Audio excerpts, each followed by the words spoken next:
My name is Miki Ibarra. I'm a journalist and a producer at NHK World Service currently. I feel very honored to be the moderator of this session, and thank you, Ian, for inviting us. Our theme is Japan's role in a GZERO world. As Ian made a speech this morning, and as you rightly say, the world at the moment doesn't look rosy. But today we have some of the top leaders of Japan and Asia to discuss how we may be able to move forward to a brighter future. So first of all, I would like to start off by asking questions to first Foreign Minister Hayashi. What do you see as the biggest risk or challenge Japan faces at the moment, and how can it impact us? Thank you. Thank you very much. Let me use my native language so that the many Japanese here. Thank you. Ian, your permission. Thank you very much. That's a big question. Regarding the international community, we are at the major crisscross. In the future, the free and open, and particularly the world based on the rule of law, maintaining the international order, and continue to enjoy the peace and prosperity that we have been enjoying. Can we do that in the future or not? We are really at the crossroad. February 24th, needless to say, Russia invaded Ukraine. And the prohibition of the use of force or rule of law, respect for human rights, we just use them like a well-accepted modifier, but they now have real meaning, and that's where we find ourselves in.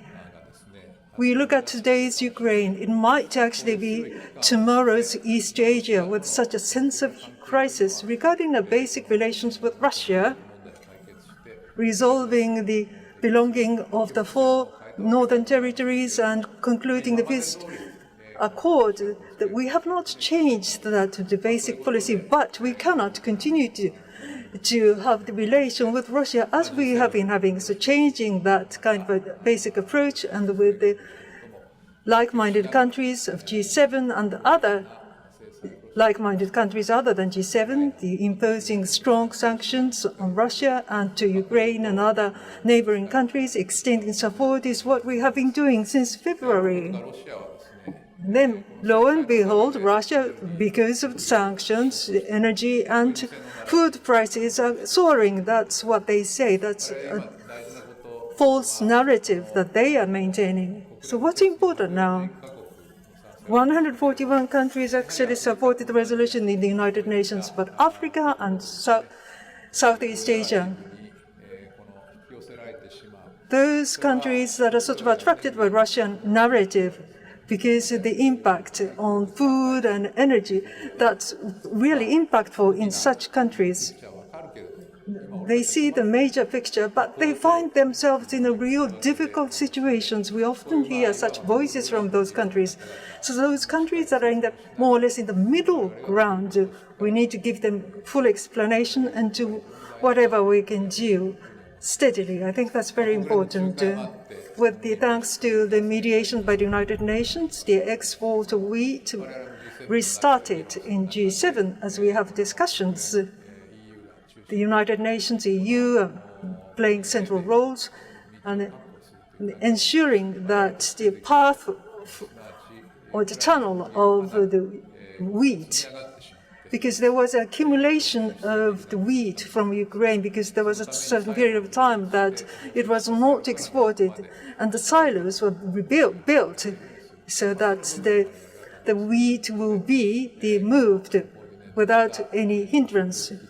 So we have this food crisis response plan that we announced at the summit. So by steadily implementing these, we intend to respond to this. Also relations with neighboring countries, Japan, China, Japan, South Korea. For each, we have difficult issues between China and Japan. constructive and stable Sino-Japan relations. We should assert what we must assert. If we find something strange, we must say so. And China is a big country. As a big country, they should be responsible. At the same time, pandemic and environmental issues, concerning those global issues, we can cooperate together. And by doing so, the constructive and stable relations is what we must pursue. North Korea, that's a big threat that we have. By collaborating with like-minded countries, the nuclear and missiles and abduction issues. Again, we need to respond steadily, and that's the basic approach.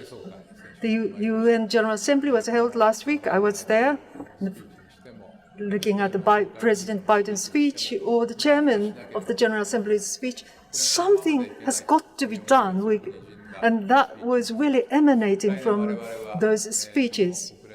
Next year, we will be the non-permanent member of the Security Council, and we will also be holding the presidency of the G7 next year. So from those positions, we would like to make sure that those things we've looked at as we are at the crisscross. I think that's one of the things that we can do. So at the moment, and thank you. Thank you. So let's go into Kathy. What's the biggest challenge to Japan? Thank you, and it's a pleasure to participate in this opening session. To answer your question from my vantage point, I've spent most of my career, as many of you know, as a research analyst looking at the overall economy and corporate sector in Japan. And the way I look at it is very simple. For any economy, including Japan, to grow, there are only three drivers. Labor, number one, capital, number two, and productivity, number three. The problem, of course, I don't need to explain to any of you in this room, is that by 2055, 40% of Japan's workforce population is projected to shrink. So unless, maybe my colleague from Microsoft will give an answer, unless there's a productivity revolution, Japan's future growth prospects look very challenged. Many of you saw Elon Musk's tweet a few months back. Unless Japan's birth rate can exceed its death rate, Japan will cease to exist. Ian, this made waves in Japan, this tweet, okay? But it wasn't anything that the Japanese population society doesn't recognize. Everybody understands the crisis situation, demographic crisis that faces this nation. Did you also know, this is the line I like to use with foreigners, Japan is one of the few developed countries where there are more pets than kids under the age of 15. You shouldn't be laughing, you should be crying, because that is a depressing statistic. Right. And that's, by the way, only registered pets, which means cats and dogs, not goldfish and turtles. So it's a dire situation. We all know about this. And again, I think as Ian described, China will be facing it, all of Europe will be facing it, America will be facing it, everybody's going to be facing it. So what do? There are only three options for any economy or country. They are have more babies. Number two, import more talent, immigration. Or three, use more of the people that you have. And so over 20 years ago, I started to research what if Japan's low female participation, labor participation rate could increase? What could that do to GDP? And frankly, nothing happened for a long time until the late former Prime Minister Abe, whose, of course, life was celebrated yesterday, grasped onto this concept of womenomics and gender diversity. If you could tap into this amazingly talented, highly educated talent pool right in front of us, that could really help spur growth, not just for women, but for entire Japanese society. So I think we've made some progress. 20 years ago, Japan's female participation rate was 56%, one of the lowest in the advanced economies. Pre-COVID, it rose to 71%. I'm American. It surpassed America's female labor participation rate, which back then was 66%, and I believe is actually still falling as we speak. The EU is, EU was at 66, America's the lowest at 63% in 2019. So there has been progress in numbers, but as all the Japanese in this room know, the quality of the work that most Japanese women do is part-time, not full-time, which partly attributes to, or is the reason why Japan always ranks at the bottom of any global gender ranking is because there are not enough women in leadership positions. 10% in the parliament, that has not changed for decades. This is lower house, 10%. Female managers, female CEOs, female board directors. It's improved, absolutely, but we're still so far from where we need to be. And I think about comments you made earlier about the geopolitical crisis or instability we could all be heading into with a GZERO world. Doesn't that worry you? If, for example, this government is 10% one gender and not representing half the population as it should. That representation to me has still a lot of work to do. So that to me is the big challenge. Thank you very much. So, Mr. Mazari, what is the big challenge that you see to Japan and Asia? Yeah, no, thank you, and you started the conversation, so hopefully no pressure on us. But as a tech company, I think I go back to Minister's comment about every large organization, an institution, a country has a role to play, and so we have a role to play. But as I look at Japan, some statistics which are real. So this morning I was reading the Nikkei, and the Nikkei has published that the IMD's ranking of digital innovation, Japan is 29th. I look back at about 35 years of tech investments, and if you baseline the UK, Japan, and the US at 100, in 1995, the US is at 300, the UK is 150, and Japan at 101, which essentially means it's flat in tech investments. If we look at cloud penetration, Japan is the lowest in the G7 group of nations. But I look at that with a sense of an opportunity. I think of it as an opportunity. What if we were actually investing higher and still the progress was slower? And finally, in institutions, big companies here, an average American company spends between 4 and 5% on technology, which is actually ramping to about 6 to 7% on technology. An average Japanese company tends to spend 2%. And therein fundamentally lies the core of the issue. Technology is today at the center of innovation, it's at the center of agility, and it's the center of transformation.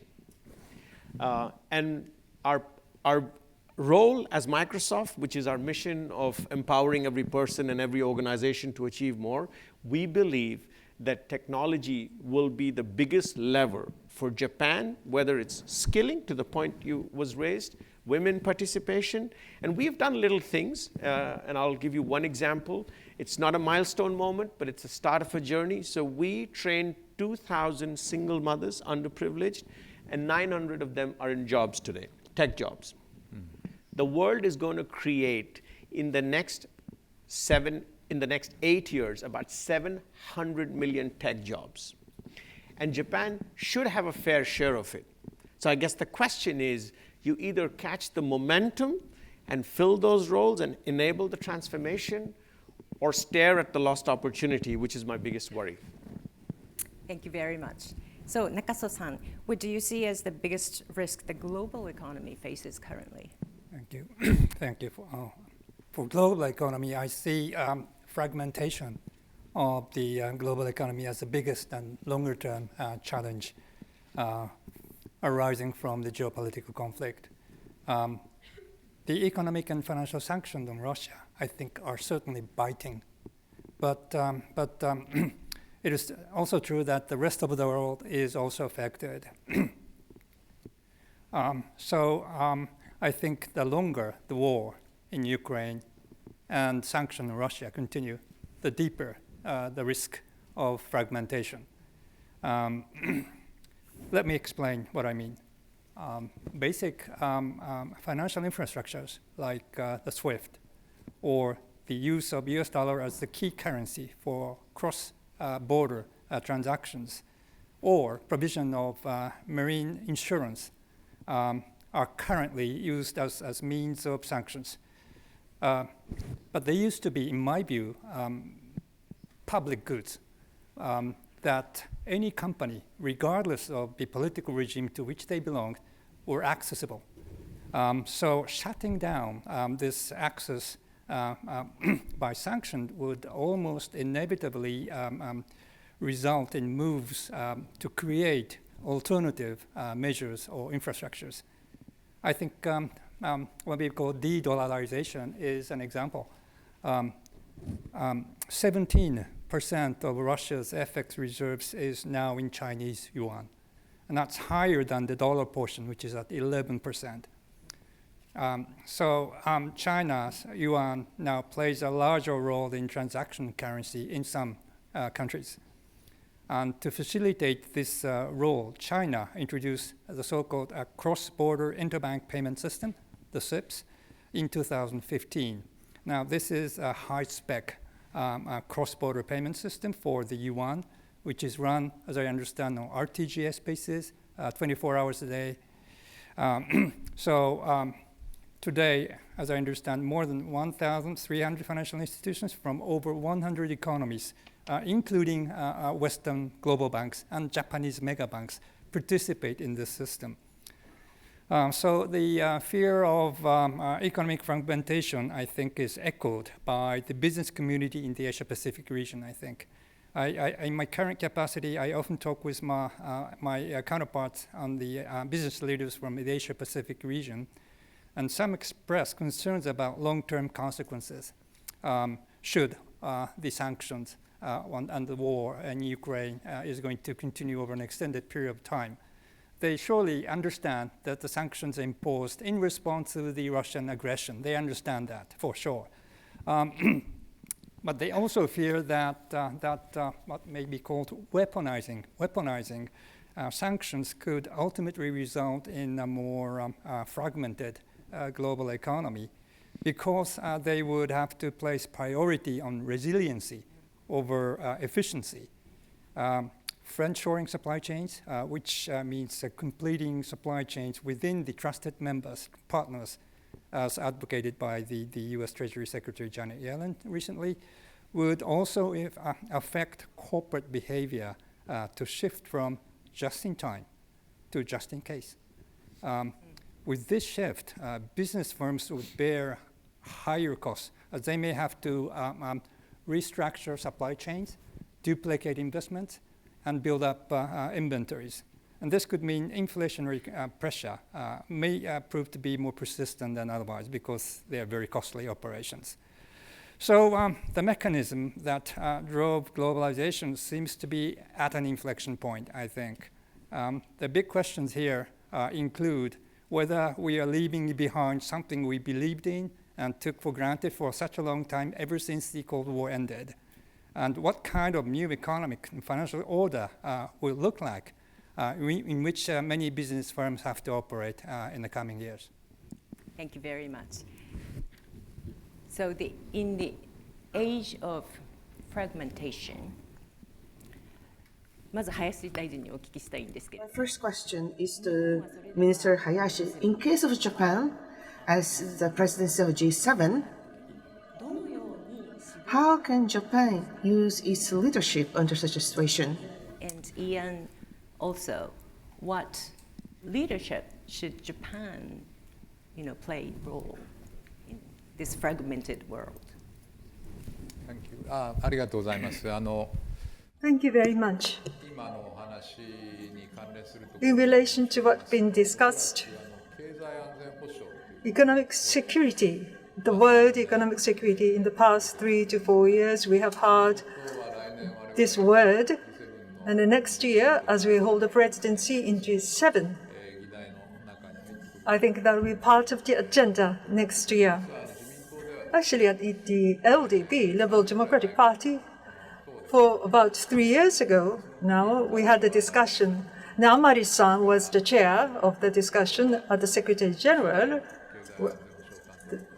was Kobayashi-san, who was in charge of economic security when it was founded. I was a member of the directors. We had extensive discussions until June in the Diet. Now this law was passed regarding the pillars of economic security. What kind of rules making, or what kind of guidelines are we going to have? Well, we now started discussing the substance.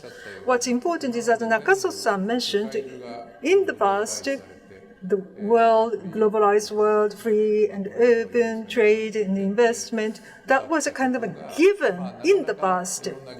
But now with many reasons, that's no longer a given. So what's not given? Where are we going to draw a line? That's the issue. So in order to draw a line somewhere, economic security is one of the tools, I think.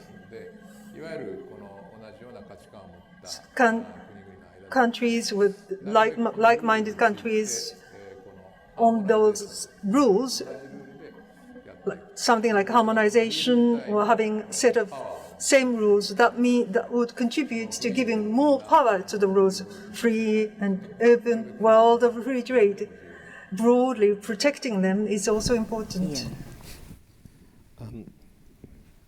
So the minister and I were talking just before this panel about last week's United Nations meetings and how we were both pleased to see the American president talk about reform of the Security Council. Yes. Not a popular topic for American presidents historically, right? Saying that he wanted to weaken the veto power and that permanent membership and general membership needed to expand it. Again, should be an obvious thing, but the most powerful country in the world doesn't say it. Now, I'm not very hopeful, and neither is Biden, that that's going to occur. And it does seem to me a little bit ridiculous that Japan, which frankly, along with Germany, are the large countries most aligned with the rule of law, the multilateralism, and frankly, all of the values of the UN Charter are not allowed to be permanent members because they lost World War II. Can we say that that's a stupid thing, right? But what's interesting is for the last 10, 15 years, I come to Japan and I inevitably get questions like, and Americans always get these questions, is Japan going to have to choose between the United States and China? How much confrontation will there be? And I think the bad news is that Japan's not going to be treated properly in the Security Council. The good news is that you don't have to make that choice. Nobody wants to make that choice. I was with the Saudis yesterday. The Saudis like, we can't. We're very close to the Americans in terms of security. The relationship is better because Biden finally made the visit. But they're going to keep working very closely with the Chinese economically. I was with the German chancellor last week. Same thing. He's like, look, China's not Russia. We can cut off the Russians. We made a big mistake in working with them, but we're going to keep working. I mean, these are America's most important allies around the world. And that's what's an interesting thing here, is that, yes, of course, Japan's military relationship with the United States is not only going to remain critical, but frankly, it will likely grow. But at the same time, the economic dominance that China continues to have in Asia, barring an economic collapse in China, which is certainly possible, but many analysts have been predicting that for decades now, and let's not go back on that, seems to be likely. The interesting thing is if the US is Japan's critical partner militarily and will remain so, and China is increasingly Japan's critical partner economically, it turns out that the EU is increasingly Japan's critical partner diplomatically. Because the European Union, not Germany, not France, not Italy, Lord knows not the United Kingdom, but the European Union has actually gotten stronger over the past decade because of these crises, because of Brexit, because of the Eurozone crisis, because of the Russian invasion, because of the pandemic. Every one of those things has made Europe stronger. And when I was with Kissinger a month ago, and at 99, he falls asleep in meetings, but he's still very sharp. This was the one thing we disagreed on, was the idea that, no, it's not about Germany and France, it's about the EU. And I think that Japan will find that the EU becomes a much more important partner for governance, for rule of law, for standards. And so that's the optimism. I really believe that, and I believe Japan will not have to choose. The problem, the one twist on that, and this is very relevant for my friend and colleague at Microsoft, is the technology space. Because we just don't yet know if technology is going to fragment into two completely different splinter net systems, or we can still work together. I suspect the answer is in the middle. I suspect that those areas of technology that are more national security oriented, Japan tilts to the US, and those that are not, Japan tilts towards China and builds some of it themselves. But we're not clear yet. I will tell you, I'll end with one interesting thing, which you may know. So I was at the White House a few weeks ago, and we were talking about support for Ukraine. Military support. You know what I'm going to say? You know what I'm going to say. So, and the president was talking about who is the most important, who provides the most security support for Ukraine. What countries? And the answer was, number one, of course, the United States. Number two, the United Kingdom. Number three, Microsoft. I think number four was Poland. Now, that's an important point because Microsoft is indeed, and many tech companies are indeed playing roles as principal sovereign actors in the war against Russia. That is not so hard to do because Russia is not China. Russia is also, frankly, not a country that many people in the developed world have a lot of sympathy for right now. In the future, this will involve conflicts that are not so black and white. And there are also companies that are much less interested. I mean, Elon Musk was just asked to open Starlink for Iran, and they're doing that. Is that the future of the global technology order? Or is the future companies like Apple that are saying, no, we're going to work anywhere in any country because we don't care about governments, we care about consumers. And Japan will have to watch that development very closely to figure out how the Japanese tech sector eventually embraces the 21st century. I want to ask you, Mohammed, then, what is the direction of fragmentation in tech industry? The role of tech becomes even more critical in the next few decades, and I'd rather pivot to what we think the opportunity may be. And let's stay focused in Japan, perhaps, right? If we look at what happened in the 80s and the 90s, manufacturing moved for just-in-time and for productivity. We believe that sustainable and resilient manufacturing is one of the most competitive advantages that any country can now create in the world.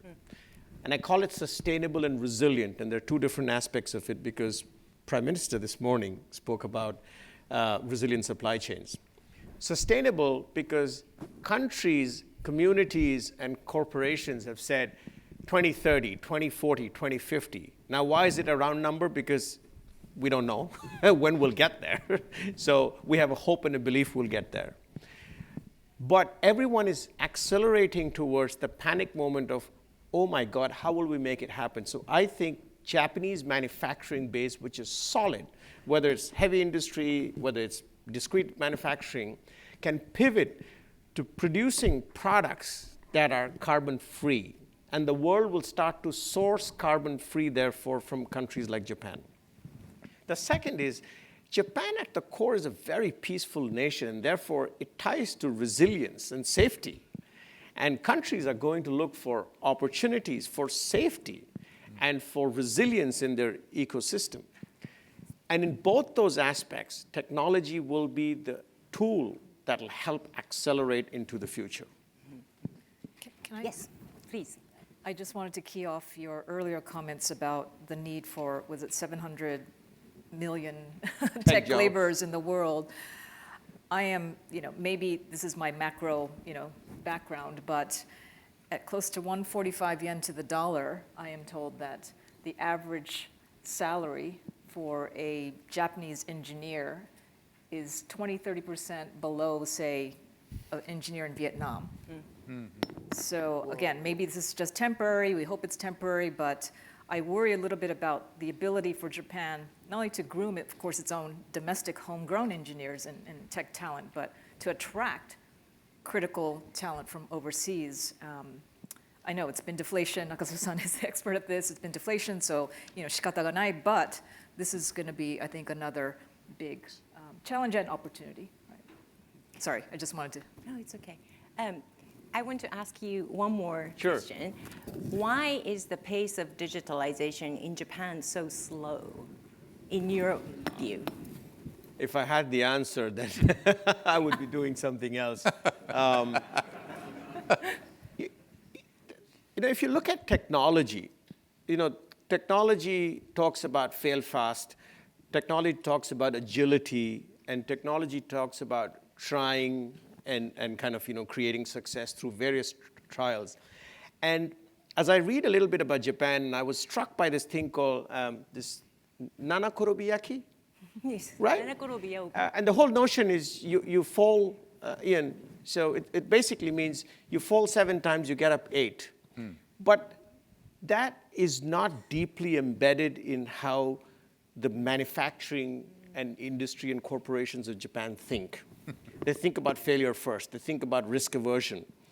And that is almost counterproductive to technology innovation, because technology innovation will go wrong the first time, the second time, the third time, but you keep trying.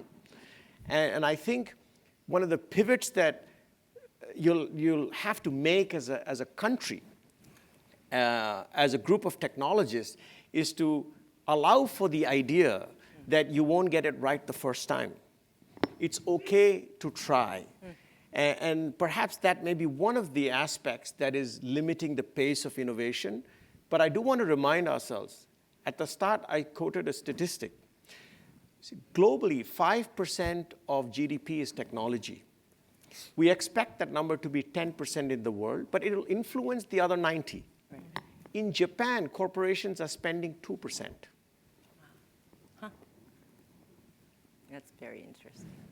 Okay. I would like to ask Nakaso-san. You once said that your role when you were working at the BOJ, Bank of Japan, was to ensure people in Japan can continue enjoying a happy daily life. That was at the time of the financial crisis. What were in your mind, and what can be done now to, so that people can continue living a daily life happily? Okay, thank you for that remarks. But may I just very quick response to why wages are so low? Yes, please. What to do with deflation. But we are now seeing for the first time in decades a slightly higher inflation rate. So I really hope this inflation is going to be translated in somewhat higher wages, particularly in the Shunto base up next spring, so that the deflationary mindset, so deeply entrenched, is going to be finally removed. Now, thank you once again for that remarks. That was actually an extract from my diary back in 1997, when Japan was at the peak of the financial crisis. 1997 is remembered to be the worst year, closest to a systemic collapse, financial systemic collapse. I think since then the central bank has done more than its fair share by stepping into uncharted waters, both in terms of dealing with financial crisis and monetary policy, fighting deflation. But monetary policy is a macroeconomic policy that works on the demand side not on the supply side. And our experience since the homegrown financial crisis of the 1990s points to the fact, I think, that Japan's problem was as much on the supply side of the economy. And as a matter of fact, Japan's potential growth rate, an economic indicator gauged from the supply side, has been on an almost secular decline since the end of 1980s, when it used to be around 4%, has declined to somewhere around slightly above 0% now. I think this has largely to do with sluggish capital accumulation or capital expenditure, lackluster innovation, and demography. By the way, potential growth rates in other industrial economies have also declined since the GFC. So I think financial crisis has a lot to do with the potential growth rates.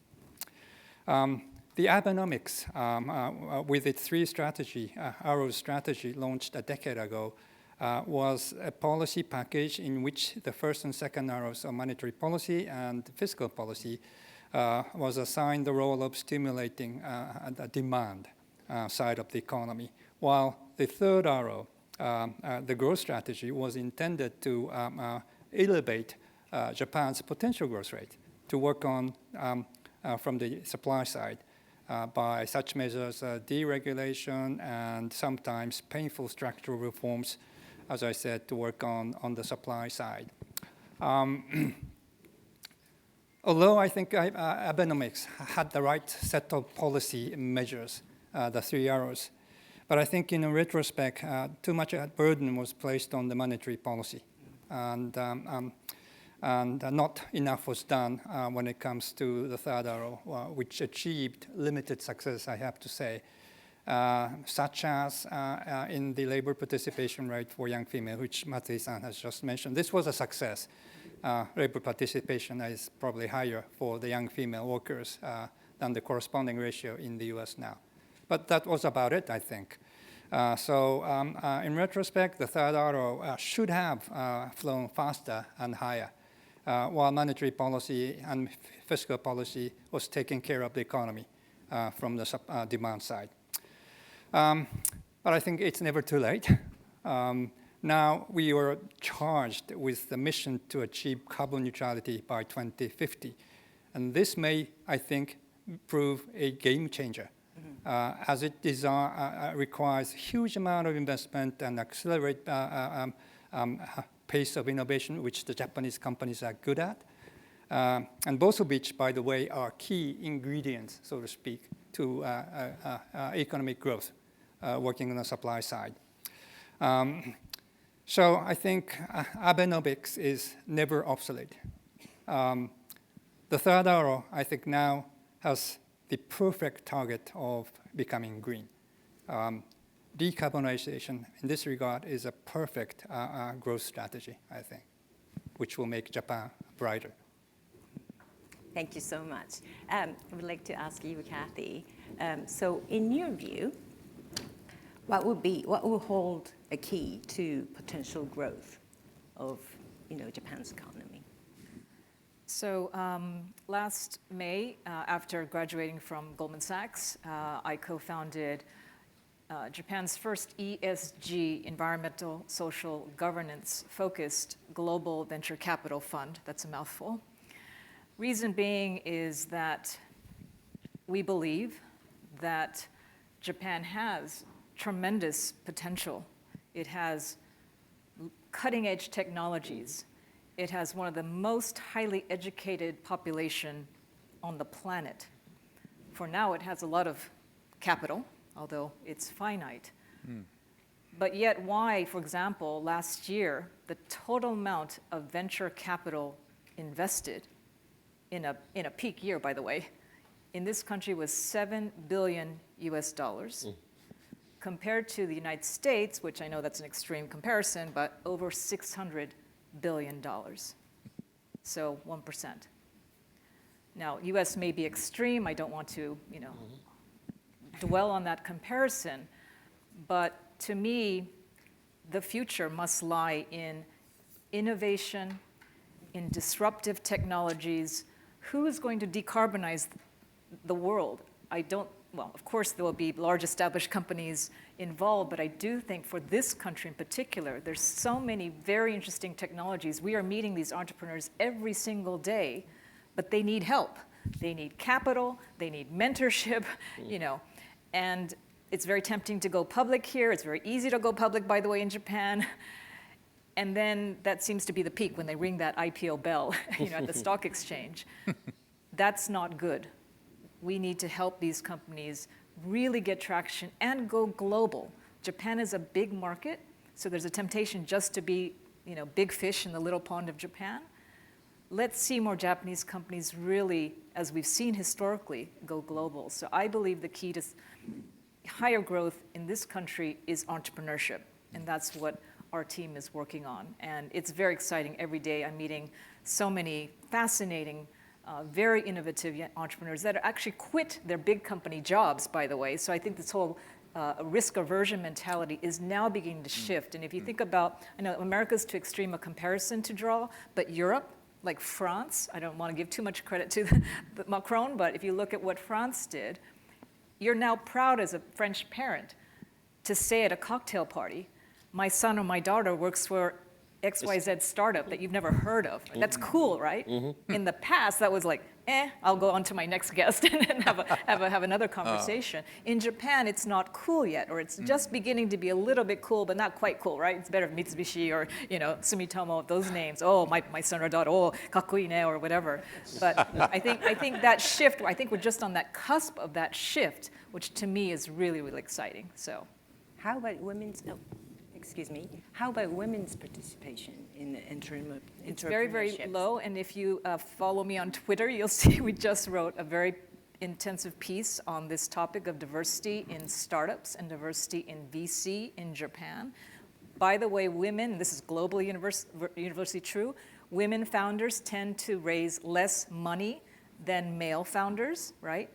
But we found in Japan and in the United States, those women founders outperform their male peers when you look at revenues, when you look at ROEs. So the empirical evidence is there, but the reality is very different, and we want to close that gap. Foreign Minister, thank you, Foreign Minister. すいません、外務大臣の所管ではありません。It's not in the purview of the foreign minister, actually, but I've been engaged in this particular work, so I was inspired by what I just heard. Regarding the third arrow, growth strategy, as Nakasu-san mentioned, every year it's devised. Perhaps too much, too many, because the government just depends, the people tend to depend on them when the government does that. So it's perhaps too much paternalism, but fall down 7 times and rise up 8 times. But now, I don't really know if it was the direct cause, but if that's the cause, we have to think about this.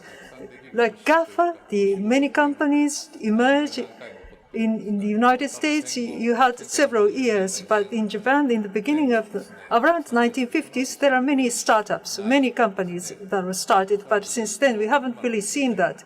Perhaps I worked for Mitsui & Company in the past. When I joined the company, yes, people said that it was cool. Not me, they didn't call me cool, but it was considered cool to work for Mitsui & Company. And things worked very well, and that was a strong experience. That being the case, it's difficult to change, so we need to change the mindset. But there's another thing.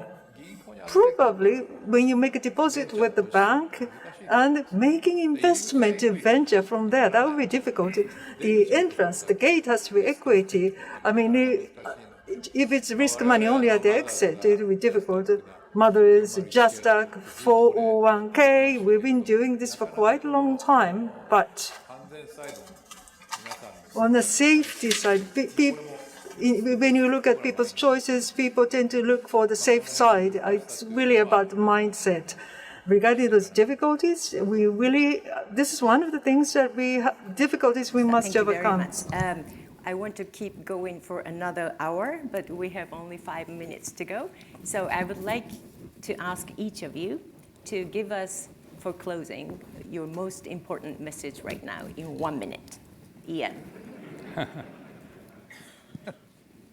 My most important message is that for all of the extraordinary work that this country has done in keeping its population safe and secure through the worst 2 years that most of us have experienced with our families, our kids, our communities in our whole lives.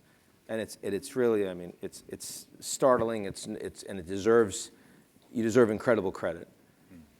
But everything we're talking about here is about how to get beyond that, and how to actually be willing to accept more risk in an environment that is going to punish us if we're not willing to get out and invest and try and fail. And I'm not saying that you can't do both of those things at the same time, but it clearly is, it's not the disposition.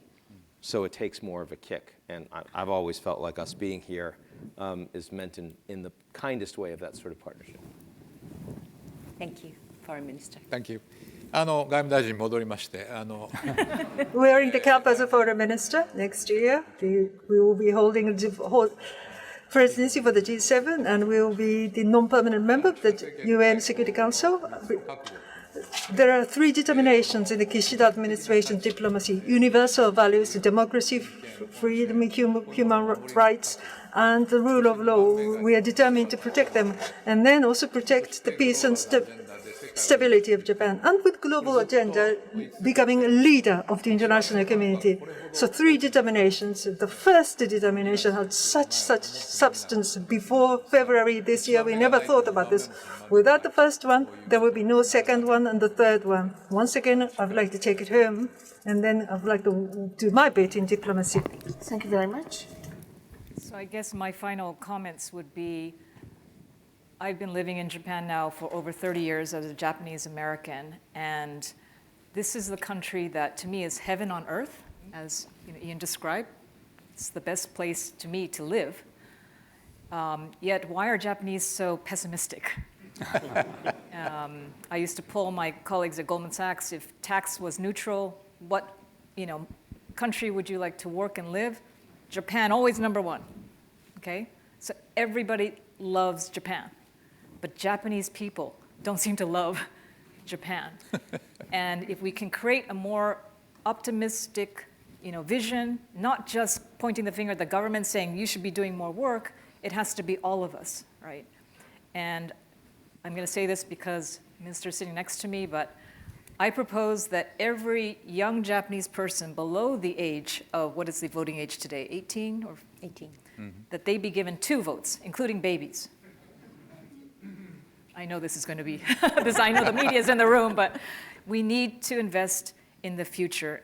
And to me, the voice of the young people needs to be elevated. Thank you, Ahmed. Thank you. That's very hard to follow. I'd say practice inclusion in every aspect of existence, whether it's the participation in the labor force that you pointed out, whether it's inclusion from a point of science and technology. I think the education system is fundamental to how Japan can progress. And I will, however, steal what you just said, because I passionately believe in it, is there is a glass. It is either half full or half empty. It really depends on perspective. I always think about the glasses as half full. And having been working in this region for some period of time, I do believe people tend to spend a lot more time thinking about why is it empty versus how can I get it more full. Thank you. Nakaso-san, please. Thank you. We raised a couple of takeaways from this morning's keynote speech and the discussion we just had. The first is that the world seems to be at an inflection point in many respects. The economic priorities of cost and efficiency are now being replaced by stability and resilience as new kind of guiding principle for including businesses. Number 1, that's number 1. Second, the global energy supply and demand crunch will, I think, focus on the importance of amber type of investments, such as those in liquid natural gas or nuclear power plants,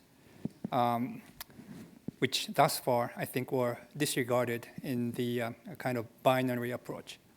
And third, This is in response to Hayashi-san's remarks on how to shift away from savings into investment. Here, I think the missing player, particularly here in Japan, is asset managers, particularly the smaller ones with good skill, even with limited track record and limited size. I think they are most welcome. Third, monetary policy, I think, have crossed the river of no return. And how the normalization process is going to end up in new normal is yet to be seen. This was not really the topic, but something I wanted to say. And today's discussion convinced me that now, more than ever, we need a collective wisdom, if you like, with which to navigate the uncharted waters. I think in this regard, the G7 that share the common value and has the long tradition of exchanging frank views is the core of developing such wisdom. And there's a lot of expectation, I must say, on Mr. Hayashi to chair the G7 next meeting. Not me, Mr. Prime Minister Kishida is chairing. So we look forward to the G7 meeting next year. As an NHK journalist, I don't usually make my own comments, but I would like to today, for closing, to pay tribute to the late Prime Minister Abe, who said once, or not once, but many times, it's time for Japanese women to shine. But I'd say it's time for Japanese men to shine. To be innovative, to smile, to be kind to other people at home and in the company. And I think that holds the key to Japanese success. Thank you so much.